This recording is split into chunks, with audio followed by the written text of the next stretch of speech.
Baik, bismillahirrahmanirrahim. Assalamualaikum warahmatullahi wabarakatuh. Salam sejahtera untuk kita semuanya. Kelas 12 Teknik Elektronika Industri, apa kabarnya hari ini? Semoga tetap dalam keadaan sehat walafiat dan dalam lindungan Tuhan Yang Maha Esa.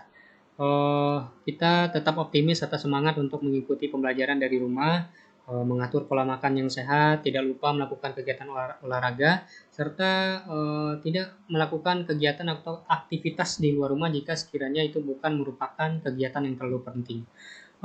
Kita kembali bertemu di channel ini di mata pelajaran perawatan, pemeliharaan, dan perbaikan peralatan elektronika. Adapun pada hari ini fokus kita adalah ke kompetensi dasar yang kelima, yaitu tentang menganalisis kerusakan macam-macam peralatan ukur elektronika industri. Nah, peralatan ukur elektronika industri yang sering kita gunakan adalah multimeter atau yang disebut juga dengan avometer.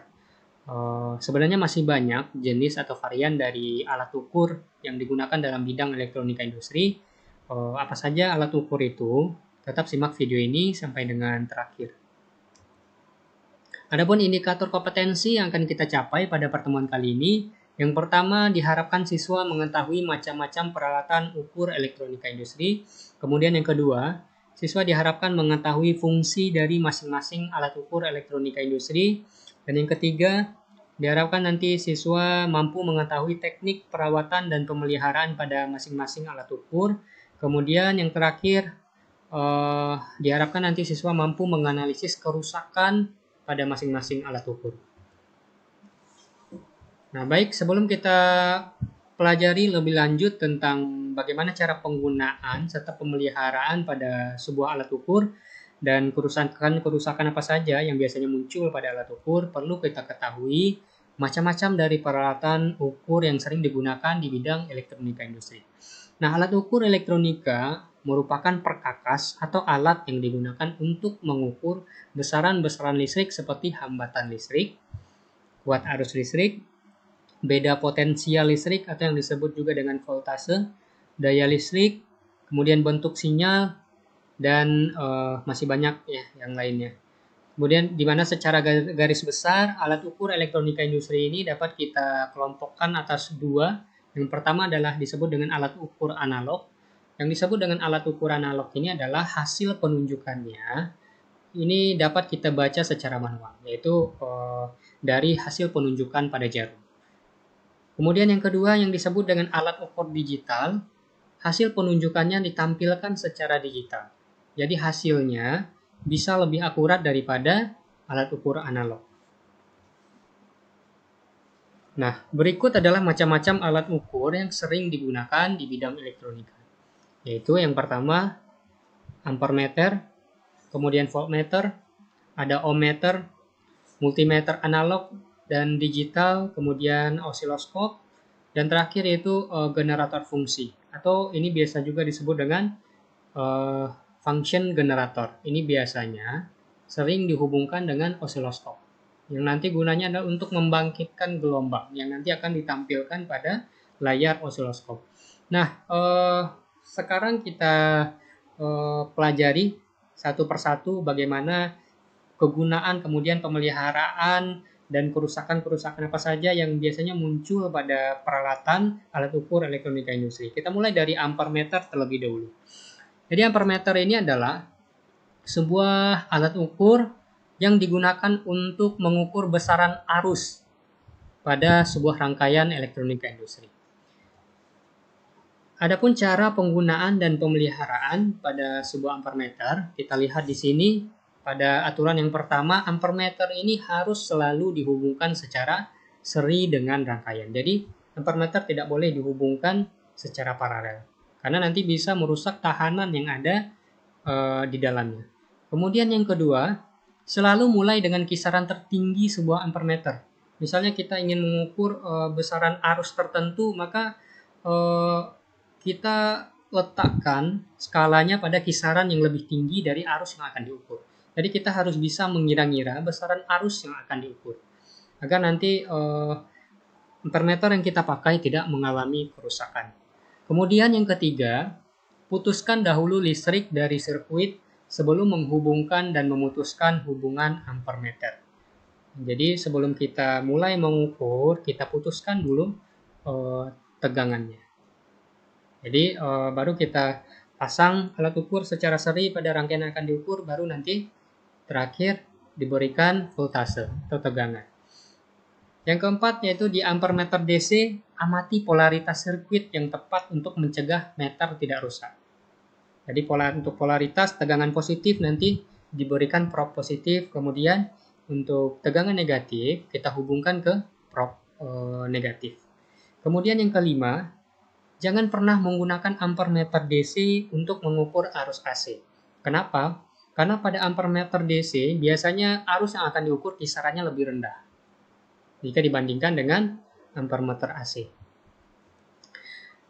Nah, selanjutnya kerusakan-kerusakan apa saja yang biasanya muncul pada sebuah ampermeter? Di antaranya setelah dirangkum dari berbagai analisa dan dari berbagai kerusakan yang sering muncul, ditemukan 3 kerusakan yang paling umum pada sebuah ampermeter. Yang pertama adalah jarum meter tidak menunjuk. Jarum meter tidak menunjuk saat digunakan. Kemudian yang kedua, penunjukan jarum meter tidak normal.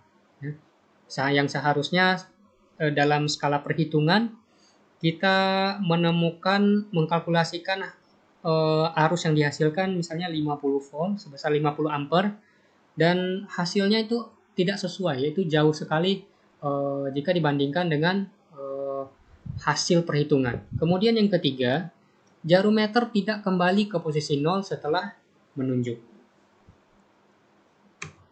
Nah, di sini pada flowchart ini kita lihat ini adalah flowchart perbaikan yang dilakukan pada sebuah ampermeter. Jadi flowchart ini dibangun berdasarkan dari analisa tadi, ya.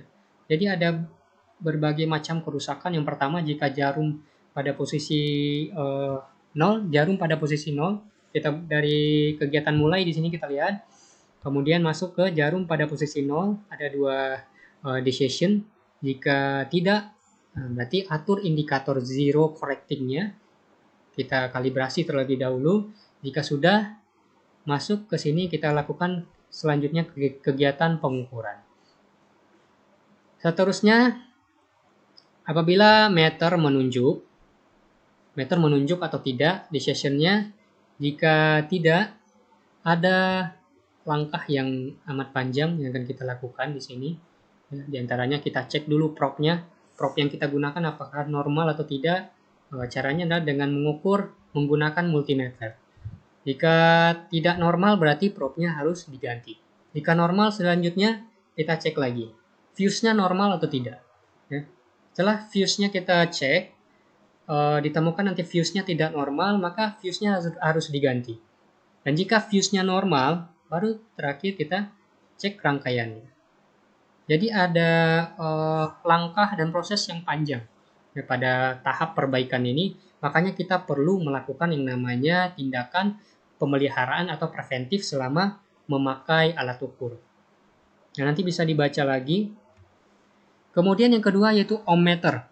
Ohmmeter ini adalah sebuah alat ukur yang digunakan untuk mengukur besaran tahanan pada sebuah rangkaian. Bagaimana cara penggunaan dan pemeliharaan yang tepat pada sebuah ohmmeter? Pada langkah yang pertama, kita putuskan dahulu hubungan semua daya yang terhubung ke rangkaian yang ingin diuji. Jadi jika kita ingin mengukur sebuah tahanan pada sebuah rangkaian itu tidak boleh dialiri arus listrik terlebih dahulu. Ya. Kemudian langkah yang kedua adalah masukkan 2 prop ke dalam lubang meteran masing-masing. Ya. Jadi prop positif ke lubang positif, kemudian prop negatif juga begitu. Dan yang ketiga, atur meteran agar berada di posisi angka 0. Maksudnya ini kita kalibrasi terlebih dahulu sebelum kita mulai menggunakan ohmmeter. Kemudian pilih perangkat atau rangkaian yang ingin diuji. Skalanya nanti kita tetapkan apakah nanti di perkalian berapa. Kemudian selanjutnya, sentuhkan satu prop ke salah satu ujung rangkaian dan satu prop lainnya ke ujung lain. Kemudian catat hasilnya. Perlu kita ketahui bahwa untuk mengukur besaran tahanan, karena tahanan ini biasanya tidak memiliki polaritas, jadi propnya bisa kita tempatkan di ujung yang mana saja. Kemudian terakhir, baru matikan ohmmeter jika sudah selesai digunakan. Nah, kerusakan apa saja yang sering muncul pada sebuah alat ukur ohmmeter? Sama halnya dengan ampermeter tadi, yang paling sering muncul adalah yang pertama, jarum tidak menunjuk pada posisi 0 saat adjustment atau pada saat dilakukan kalibrasi. Kemudian yang kedua, penunjukan jarum tidak normal. Atau bisa kita lakukan perbandingan dari hasil perhitungan dengan penunjukan jarum.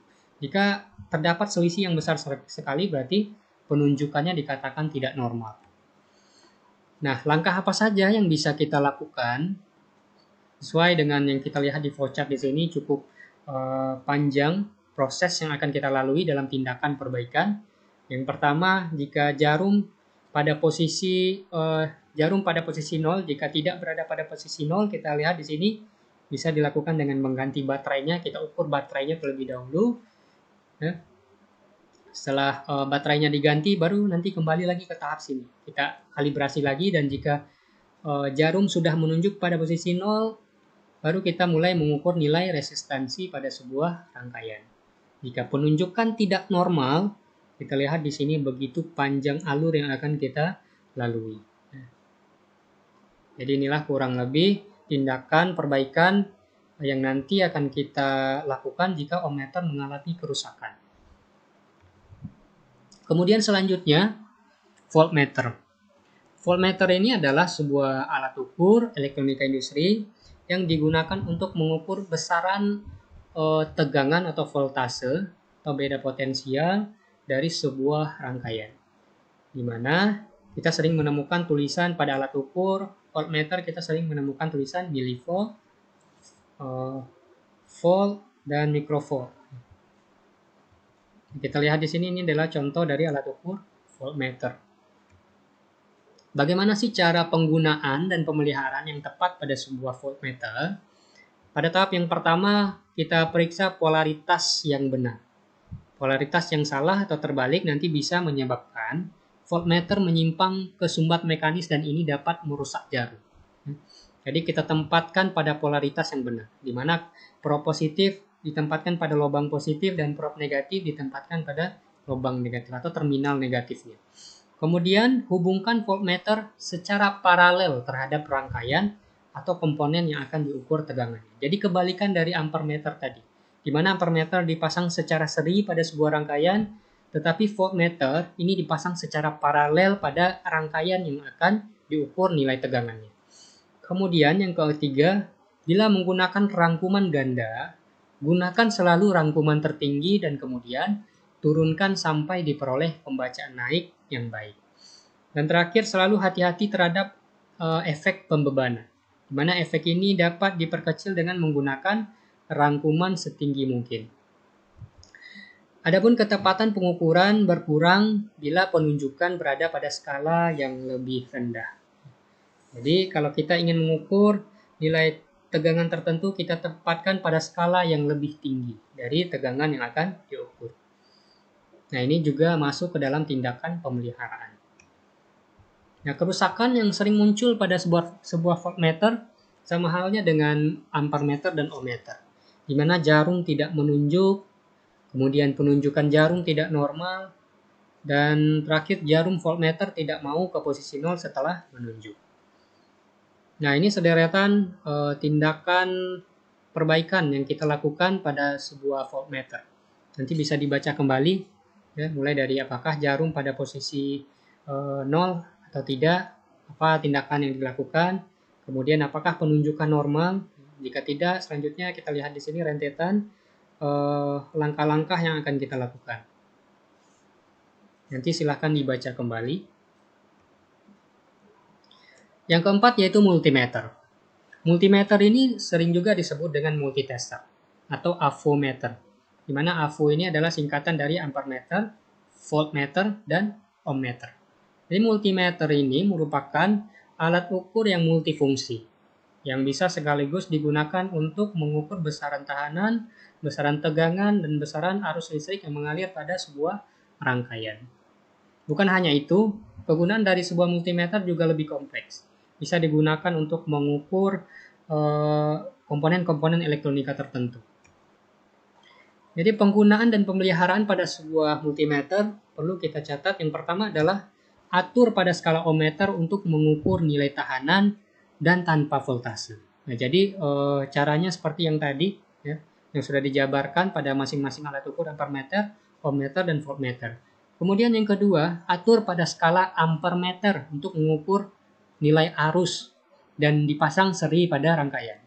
Kemudian yang ketiga, jika kita ingin mengukur nilai voltase atau tegangan pada sebuah rangkaian, atur pada skala tegangan, ya, dan dipasang secara paralel pada rangkaian. Adapun kerusakan yang sering muncul pada multimeter, di sini dari case yang biasanya yang sering timbul pada saat sebuah multimeter digunakan adalah bila fuse-nya putus, ini dapat menyebabkan mati total. Jadi kalau mati total itu biasanya bisa kita cek dari kabel prop terlebih dahulu, ya, dari bagian luar. Jika kabel prop oke, kemudian baru kita cek fuse-nya. Jika fuse-nya putus, ini dapat menyebabkan multimeter itu mati total. Solusinya adalah dengan cara mengganti fuse-nya. Kemudian yang kedua, kabel baterainya putus sehingga menyebabkan mati total. Dan solusinya adalah ganti kabel baterainya. Yang ketiga, apabila skala ohmnya rusak atau tidak bisa diputar, atau apabila diputar tidak jalan, maka kerusakannya mungkin ada pada potensiometernya. Dan skala ohmnya itu biasanya pada bagian sini, ya. Pada saat adjustment kalibrasi, jika tidak bisa diatur, maka kemungkinan besar itu rusak pada bagian potensiometernya. Kemudian jika selektor switch-nya tidak berfungsi, yang dimaksud dengan selektor switch-nya ini, bagian ini, selektor ini. Jika tidak berfungsi dengan baik, maka ganti saklarnya. Dan yang terakhir, kabel prop positif dan negatif ada yang putus, maka cek kabel prop dengan menggunakan multimeter yang baik atau yang masih oke. Kemudian jika ditemukan salah satu kabel prop atau keduanya tidak baik atau putus, maka solusinya adalah kita ganti kabel propnya. Nah, selanjutnya yang kelima ini adalah osiloskop. Osiloskop ini termasuk alat ukur yang sering juga kita gunakan di bidang elektronika industri, baik pada simulasi Proteus atau pada praktikum nyata dengan proyek tertentu. Jadi osiloskop ini adalah alat ukur elektronika yang berfungsi untuk memproyeksikan bentuk sinyal listrik agar dapat dilihat dan dipelajari. Di mana osiloskop ini nanti dilengkapi dengan tabung sinar katoda. Sehingga nanti ini ya, di sini kita dapat melihat tampilan dari sinyal yang dihasilkan oleh sebuah rangkaian elektronika. Nah, apa sih perbedaan antara osiloskop dengan multimeter?